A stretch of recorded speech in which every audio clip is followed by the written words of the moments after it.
Hello guys, എല്ലാവർക്കും Cyril വ്ളോഗിലേക്ക് സ്വാഗതം.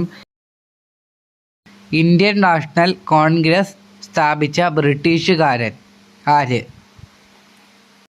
A.O. ഹ്യൂം. ഒന്നാം സ്വാതന്ത്ര്യ സമരം നടന്ന വർഷം 1857. പ്രവർത്തിക്കുക അല്ലെങ്കിൽ മരിക്കുക എന്ന ആഹ്വാനം ഗാന്ധിജി നടത്തിയത് ഏത് സമരത്തിൽ വെച്ചാണ്?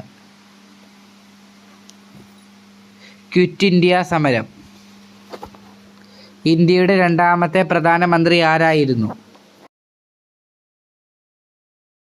ലാൽ ബഹദൂർ ശാസ്ത്രി. സമാധാനത്തിലുള്ള നോബൽ സമ്മാനത്തിന് ഗാന്ധിജി എത്ര തവണ നാമനിർദ്ദേശം ചെയ്യപ്പെട്ടിട്ടുണ്ട്? 5 തവണ. അപ്പോൾ ഗായ്സ്, എല്ലാവരും ചാനൽ സബ്സ്ക്രൈബ് ചെയ്യുക. നിങ്ങൾ സബ്സ്ക്രൈബ് ചെയ്യാൻ മറക്കല്ലേ. നന്ദി.